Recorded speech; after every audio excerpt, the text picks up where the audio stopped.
सचिन जी अलीगढ़ से। श्री हरिवंश गुरुदेव। राधा वल्लभ श्री हरिवंश महाराज जी, आपके चरणों में प्रणाम।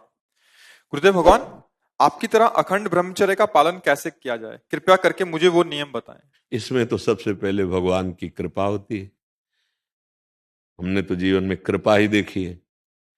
जैसे माँ की सुरक्षा में, उसकी वात्सल्य में और उसके दुलार में ही बालक पुष्ट होता है, ऐसे ही अगर कोई भी साधना पुष्ट होती है तो उसमें भगवान की कृपा, भगवान का शासन, भगवान का दुलार।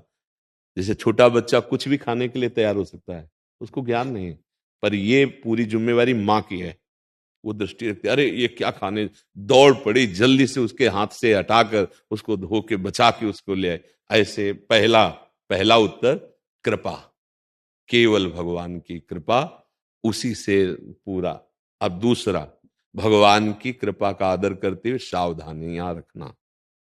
पहला, ब्रह्म मुहूर्त में जगना, जग करके हम इतना जल पिए कि या तो हमें उल्टी हो जाए या पच जाए।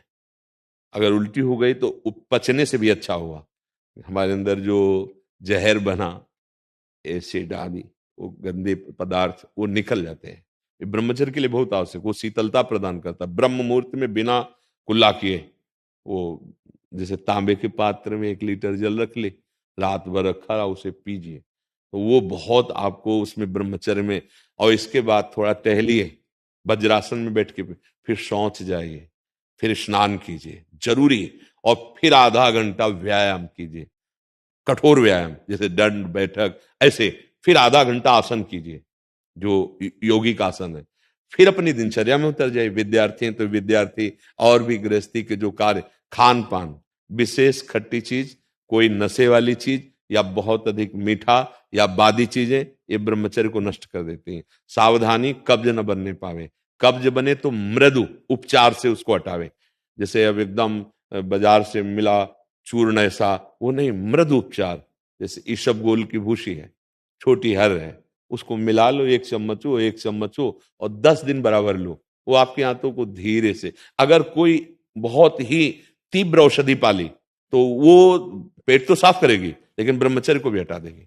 वो इतनी हीट पैदा करेगी, जो कब्ज से हीट पैदा हुई थी, बहुत संभालने की जरूरत होती है। अगर व्यायाम नहीं है और आसन नहीं है और दिनचर्या ठीक नहीं, आहार ठीक नहीं, तो भूल जाए कि कोई ब्रह्मचर्य नैष्ठिक 10-20 दिन वो बात अलग है, नैष्ठिक ब्रह्मचर्य के लिए। अब जो उसके विरोधी भाव हैं, जैसे मोबाइल है, उसे गंदी बातें देखोगे, कभी ब्रह्मचर्य नहीं रह सकते।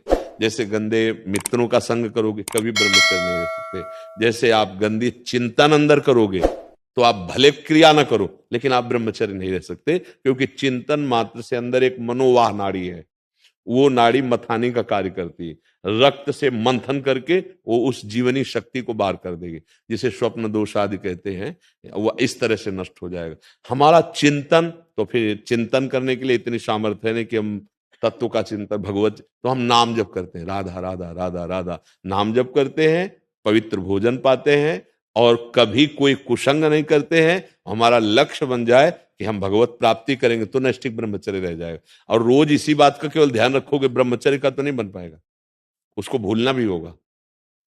वो एक साइड में चल रहा है, हम गलतियों पर सावधानी रखे हुए हैं, लेकिन हमारा लक्ष्य भगवत प्राप्ति रहेगा, तब चल पाएगा। नहीं, अहंकार शुरू हो जाएगा, अब उस अहंकार में ही काम, क्रोध, लोभ, मोह, मद मत्सर प्रहार करेंगे, आप गिर जाएंगे।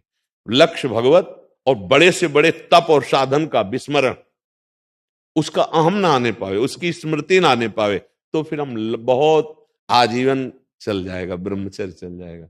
पर ये गृहस्थी में रहकर आजीवन ब्रह्मचर्य रहना थोड़ा कठिन है, क्योंकि उसमें रिश्ते, नातेदार, व्यवहार आदि में जाना, उठना बैठना, लोक व्यवहार, फिर ब्रह्मचर्य रह पाना बहुत कठिन होता है। जो हम जैसे वातावरण में रहते हैं, जैसा दृश्य देखते हैं, बहुत सावधानी, तब धीरे धीरे धीरे फिर क्या होता है, ब्रह्मचर्य जो वीर शक्ति ऊर्ध्वगामी हो जाती है, वो पचने लगती है। अब वो जब ऊर्ध्वगामी हो गई तो फिर अधा पतन की कोई गुंजाइश नहीं रह जाती।